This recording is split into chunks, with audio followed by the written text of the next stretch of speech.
కథా హక్కుల చైర్మన్ అంటే ఏంటి సార్ మీరు చేసే?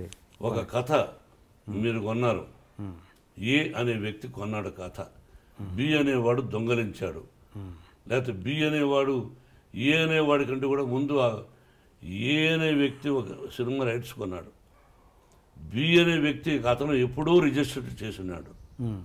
అయ్యా మీరు పలానా రైట్స్ ఏదైనా కొన్నారేమో కానీ నా దగ్గర రైట్స్ ఉన్నాయంటే ఎవరికి ప్రాముఖ్యత ఇస్తాం? వాడు ఒరిజినల్ వాడు దొంగతనం లేవు కొన్నామంటే కొన్నారు బట్ ఐ హ్యావ్ రైట్స్ అన్నప్పుడు ప్రాముఖ్యత ఎవరికి ఇస్తాము? ఒరిజినల్ వాడు తీసినప్పుడు ఈ కొనుక్కున్న వాడు చూసి తెలియకపోవచ్చు, రైటర్కి తెలియకపోవచ్చు, కానీ వాడు కొనుక్కునేశాడు. మీకు అర్థమైంది? ఆ లాంగ్వేజ్లో రిలీజ్ అయింది, హిట్ అయింది, ఇతను దాన్ని చూసి కొనుక్కున్నాడు, ఇక్కడ తెలియ కొనుక్కున్నాడు. ఈ సమస్యలు ఉంటాయంటాయి. దీనికి ప్రాధాన్యత ఇస్తామంటే ఆ టేబుల్ మీద కూర్చొని న్యాయం చేయాలి, చాలా కష్టతరమైన పని. అదొకటి. తెలిసి పలాని బి అనేవాడు రైట్స్ వాడి దగ్గర ఉన్నాయి, వాడు రిజిస్టర్ చేశాడంట అని దర్శకుడు తెలిసి, హీరో తెలిసి వాడేం చేస్తాడులే అని చేసిన కకృతిపడిన వాళ్ళు ఉన్నారు. అటువంటి వాళ్ళ కోసమే అది. మీరు ఈ బాధ్యత తీసుకున్నాక అలాంటి కేసు ఏమైనా తగిలిందా? ఇప్పటివరకు రాలా, వస్తే తోలు తీస్తానని అదొక పెద్ద సంచలనం అవుతుందనేది. మీరు గతంలో చాలా చేశారు ఇలాంటి షేడ్స్ ఉన్న క్యారెక్టర్స్, ఏది ఎం ధర్మరాజు ఎంఏ కావచ్చు, రాయలసీమ రామన్న చౌదరి, అలా. ఆ సినిమాలకి ఈ సినిమాకి ఎంటైర్లీ డిఫరెంట్ వేరియేషన్ చెప్పండి. Entirely different. రెండు విభిన్నమైన పాత్రలు. శివాజీ హీరో, ఓకే, ఇతని పేరు గాయత్రి పటేల్. ఇద్దరూ ఒక తల్లి బిడ్డలు కాదు. వీడి మీద ఎందుకు పగ? రొటీన్ పిక్చర్స్లో ఉండే పగ కాదు. ఓకే. ఈ యంగ్ శివాజీకి కూతురు, ఈ శివాజీకి ఒక కూతురు ఉంటుంది. ఈ యంగ్ శివాజీ పాత్ర విష్ణుబాబు, శ్రేయ చేశారు. ఫెంటాస్టిక్. ఒక ప్రేమ అన్నదానికి విలువ చెప్పారు. ఒక ప్రేమించినప్పుడు ఆ ప్రేమకి ఎంతో విలువ ఉంది. అమ్మ, నాన్న, తల్లిదండ్రి, అన్నదమ్ములు, అక్కాచెల్లెలు, భార్యాభర్తలు, స్నేహితులు, ఆ ప్రేమ ఎంత విలువిస్తామో అటువంటి ప్రేమతో కూడినటువంటి యంగ్ శివాజీగా విష్ణు, అతని వైఫ్గా శ్రీయ అద్భుతంగా చేశారు. ఫ్లాష్ బ్యాక్లో అది ఒకటి ఇంపార్టెంట్. అది ఏమాత్రం అది తప్పు జరిగిన పిక్చర్ డమాల్. కానీ నాకు మించి అద్భుతంగా చేశాడు ఆ సీన్స్లో యంగ్ శివాజీగా. నన్నే వేయమన్నారు దర్శకులు. వద్దు, నేను ఆల్రెడీ గాయత్రి వేస్తున్నా, మళ్ళీ అన్నీ చేయడం ఎందుకని విష్ణుతో యాక్ట్ చేయించాం. ఈ did good performance, extraordinary justice. ఇద్దరు. మనోజ్ ఏమన్నా ఫీల్ అయ్యాడా ఈ క్యారెక్టర్ని? అట్లా ఫీల్ అవ్వడు. అన్నదమ్ముల మధ్య మీరు చిచ్చు పెట్టుకుని క్యారెక్టర్ ఒక నటుడు పనికిరాడు ఆ క్యారెక్టర్. ఓకే, అది చెప్పండి. ఓకే అండి. అండ్ మ్యూజిక్ విషయానికి వస్తే తమన్ చాలా మంచి మ్యూజిక్ ఇచ్చాడు, సాంగ్స్ చాలా బాగున్నాయి. ఈరోజే విన్నాను నేను ఆ పాటలు.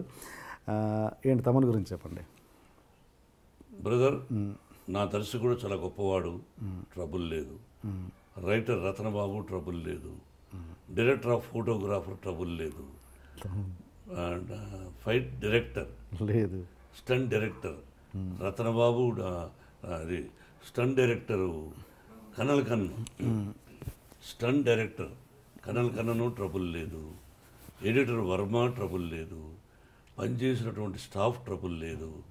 తోటి నటినట్లు ఈ సినిమాలో పనిచేసిన ట్రబుల్ లేదు. మ్యూజిక్ అద్భుతంగా ఇచ్చాడు. నేను కూర్చొని చేయించుకుంటూ ఉంటాను. కానీ is a trouble some fellow. ఎట్లా అండి? దాదాపు నేను అతని ద్వారా 1.5 2 మాసాలు నష్టం కలిగింది. అయినా మళ్ళీ పిక్చర్కు ట్రబుల్ చేయకుండా ఉంటే అతను పెట్టుకునే అవకాశం రావచ్చు. అది అతని చేతుల్లో ఉంది. నేను టెక్నీషియన్స్ ప్రేమిస్తాను, గౌరవిస్తాను. ట్రబుల్ని మాత్రం భరించలేను. నా భార్యాబిడ్డలు ట్రబుల్ ఇచ్చినా నా శరీరం ఒప్పుకోదు. Troublesome fellow. బట్ ఓవరాల్గా మ్యూజిక్ ఇచ్చాడు బాగా, అందుకని ఆ కోపం పోయింది. ఓకే. అంటే మీలాంటి నటుని దగ్గర అలా చేశారంటే అంటే ఏంటి ప్రాబ్లం? నాకు అర్థం కాలేదు. అతను మామూలుగా అతను క్యారెక్టర్ అయి ఉండొచ్చుగా. ఓకే. సరే సార్, మీరు మామూలుగా జేసుదాస్ గారితో ప్రతి సినిమాలో పాట పాడిస్తారు. ఈ సినిమాలో కూడా ప్రయత్నం చేశాను. అదే వాయిస్ లాంటిది ఇంకో పాడారు. మనోజ్ కాదు వేరే, బట్ ఆయన కోసం ట్రై చేశాను. ఆయన లండన్లో ఉండిపోయారు. బట్ మీరు చూస్తే జేసుదాస్ గారిని పాడినట్టు అదే అనుకున్నాను. నాకు ఇష్టం అతను. బాలసుబ్రహ్మణ్యం ఇష్టం, నాకు మను అన్న ఇష్టం. మనోడు మంచి గాయకులు ఉన్నారు. అండ్ ఇంకోటి సార్, మోహన్ బాబు గారి ఫ్యాన్స్ నాకు తెలిసి మీ సక్సెస్లో, అంటే సక్సెస్ అంటే మీరు సక్సెస్ ఇచ్చేప్పటి వరకు యూత్ వాళ్ళు అప్పటి వరకు చూస్తూ ఉన్నారు. ఇప్పుడు వాళ్ళు పెద్దవాళ్ళు అయిపోయారు, వాళ్ళకి పిల్లలు ఉన్నారు, ఆ ఫ్యాన్స్ ఏజ్ కూడా పెరిగిపోయింది. ఇప్పుడున్న యూత్, అర్జున్ రెడ్డి లాంటి సినిమాలు చూసే యూత్ మీ సినిమాలకు ఎందుకు రావాలి, ఏం ఆశించి రావాలి? ఇంకొక హీరోయిన్ గురించి నేను మాట్లాడను, కొన్ని ఉచ్చరించాను. ఒకరి సినిమాలు నాకు అనవసరం. యంగర్ జనరేషన్కి నేను చెప్పదలుచుకున్నది ఏంటంటే, వాళ్ళు కూడా ఏజ్ అవుతుంది. యంగర్ జనరేషన్కి ఒక ప్రియురాలు ఒక అమ్మాయిని ప్రేమిస్తే ఆ అమ్మాయిని వీడిని ఎలా మార్చింది, వీడిలో మంచి ఏంటి చెడ్డేంటి. యంగ్ శివాజీ అంటే విష్ణువర్ధన్ బాబు, అతనిలో ఉన్న చెడ్డేంటి మంచి ఏమిటి, ఆ అమ్మాయిలో ఉన్న మంచి ఏంటి చెడ్డేంటి, వాళ్ళిద్దరూ ఎలా కలిశారు, ఆ ప్రేమకు నిర్వచనం ఎలా చెప్పారు. ఒక పాట అయితే మీరు ఆల్రెడీ వినుంటారు. పాట వింటూ మీరు ఆ పాటలోకి వెళ్ళిపోయి ఆ క్యారెక్టర్ ఉండేంత వరకు మీరు ఏడవకపోతే నా మాట అసలు గౌరవించుకోండి. మోహన్ బాబు కఠినమైనటువంటి హృదయం కలిగినటువంటి ఆవిడైనా ఆ యంగ్ శివాజీ పాత్ర ప్రారంభం నుంచి ఏమిటి ఎలా ఉంది మోహన్ బాబు గారు యంగ్ శివాజీ అలా అలా అలా అలా అలా అలా అలా చూసి గంట తర పెడతారు. ఓకే, ఒక యంగ్ శివాజీ. ఇది యంగర్ జనరేషన్కి ఉంది. తర్వాత అదే యంగర్ జనరేషన్కి ఐటమ్ సాంగ్ అంటూ ఉంటారు. ఐటమ్ సాంగ్ అంటే తెలుగు పదం నాకు అర్థం కాల. అలాగే పటేల్కు ఈ యంగర్ జనరేషన్ నచ్చే ఐటమ్ సాంగ్, ఐటమ్ అన్నదాన్ని అటువంటి ఒక సాంగ్ అన్నది ఈ విధంగా కూడా చూపించచ్చా. ఐటమ్ సాంగ్ లాగా ముందు ఒప్పుకోవడాలు, వెనకాల ఒప్పుకోవడాలు, పైన ఒప్పుకోవడాలు కాదు. ఈ టైప్ ఒక కావ్యంగా కూడా తీయచ్చా. నవరసాల్లాగా ఉన్నాయి ఒక ఆ ఇద్దరు అమ్మాయిలు చేసింది. ఈ గాయత్రి పటేల్ అనేవాడు ఎంజాయ్ చేస్తూ సరస్సుకు రాదోరా టైప్, ఆ టైప్ ఈ మధ్య దాదాపు 20 సంవత్సరాలే. అంత బ్యూటిఫుల్ సాంగ్. ఓకే, తర్వాత మీరు అన్నారు ఫైట్స్ అన్నది యంగర్ జనరేషన్ ఇష్టపడతారని. ఓకే, ఫైట్స్ 20 సంవత్సరాలు 18 సంవత్సరాలకు ముందు ఎలా చేశానో దానికి మించి చేశాను. నాకు shoulder pain, knee pain, neck pain. I did it.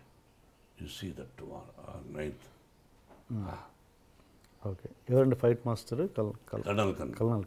Okay, okay. And ఇలాంటి సినిమా చూస్తుంటే మాకు రవిరాజ పినిశెట్టి గారు గుర్తొచ్చారు. ఈ సినిమా చూస్తుంటే రవిరాజ పినిశెట్టి గారి డైరెక్షన్ అన్న విధంగా ఉంది. అంటే మీరు గతంలో ఆయనతో ఇలాంటి సినిమాలు చాలా చేశారు. ఈ సినిమాకు ఆయన అనుకున్నారా ఎప్పుడైనా? లేదు. వాడు ఒక మంచి డైరెక్టర్. రవిరాజ పినిశెట్టి మంచి డైరెక్టర్. మంచి కథ అనుకుంటే వాడిని పెట్టుకోవడానికి నాకు ఎప్పుడూ అభ్యంతరం లేదు. నాతో చేయడానికి అతనికి అభ్యంతరం లేదు. అలాగే బి గోపాల్ కూడా మంచి దర్శకులు. ఓకే. ఈ సినిమా వాళ్ళకి ఇద్దామని మీకు అనిపించలేదు ఎప్పుడు? లేదు. ఓకే. డైలాగ్ ఇది చెప్తా అన్నట్టు గుర్తున్నాను. అంటే అనారోగ్యం ఎలా వస్తుందో చెప్పనా, అలవాట్ల వల్ల కాదు. మనిషిగా చూడని రోజున అనారోగ్యం వస్తుంది. మీకు అర్థమైందా? అలాగే వ్యక్తిత్వం కోల్పోయాడు కూడా మనిషి, వాడు మనిషి కాదు. వ్యక్తిత్వం కోల్పోయినప్పుడు వాడు మనిషే కాదు. మనిషి వ్యక్తిత్వాన్ని కోల్పోకూడదు. తర్వాత సినిమా విజయవంతం వేరు, రాజకీయం వేరు. నేను ఎప్పుడు చెప్తుంటా, కొంతమంది విని ఏంట్రా పాత డైలాగ్ అనుకోవచ్చు. రాజకీయం రాజుల నవనాడుల్లో ప్రవహిస్తూ ఉంటుంది. రాజనీతి పురాణాల్లో పదిలంగా ఉంటుంది అన్నది తాండ్రపాపారాయుడు కృష్ణరాజు గారి పిక్చర్ చెప్పాను నేను. ఎంత మీనింగ్ ఆలోచించుకోండి. అలాగే దీనిలో ప్రకృతిని గురించి కూడా రాశాను డైలాగ్. నిప్పు కాల్చేస్తుంది, నీరు ముంచేస్తుంది, గాలి లేపేస్తుంది, ఆకాశం పిడుగు వేస్తుంది, భూమి పాతేసుకుంటుంది. ప్రాణమిచ్చి పంచభూతాలి కళ్ళెర్ర చేస్తే ప్రళయతాండమే వస్తుంది. ఎందుకురా నువ్వు ఇలా బిహేవ్ చేస్తావు అనే డైలాగు ఉంది. ఒక పేద రైతు సంవత్సరానికి 3 పంటలు పండిస్తూ ఉంటాడు. ఆ వ్యవసాయం తప్ప వాడికి ఏమీ తెలియదు ఆ రైతుకు. మాకు 3-4 ఎకరాలు ఉండేది. రైతును నేను రైతు బిడ్డను, ఉపాధ్యాయుడైనప్పటికీ మా నాన్నగారు ఆ పొలం 3 పంటలయ్యా, మాకు ఇంకేమీ తెలియదయ్యా, ఇది రాక్కోవద్దయ్యా అని ఒక రౌడీని ప్రాధేయపడతాడు వాడు. ఒక రైతు వాడు వినడు. అది తెలిసిన శివాజీ వాడికి ఆ విలన్కి ఎలా రిటార్ట్ ఇచ్చాడు, ఆ రైతుని ఎలా కాపాడాడు. ఇటువంటి సంఘటనలు ఉన్నాయి. వాడు అంటాడు, ఏరా పొలిటీషియన్స్, ఏరా పోలీసులు, వాడనే మాట ఆ రౌడీ, మీరు లాక్కుంటేనేమో అఫిషియల్గా లాక్కుంటేనేమో ఏదో ఒక పదం అంటారు, మీరు లాక్కుంటే పోలీసు వాళ్ళు లాక్కుంటే ఒకటి అంటారు, అఫిషియల్గా మీరు రాజకీయ నాయకుల లాక్కుంటారు ఏదో కట్టడాల కోసం అని అంటారు.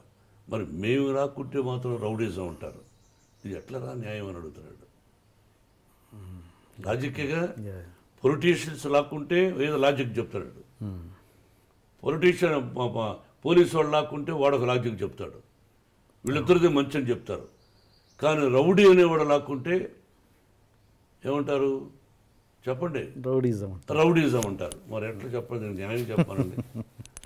ధర్మరాజు వస్తాడా, సత్యహరిశ్చంద్రుడు వస్తాడా, లేకపోతే కలియుగంలో శ్రీకృష్ణుడు వస్తాడా, ఎవరు వస్తాడా?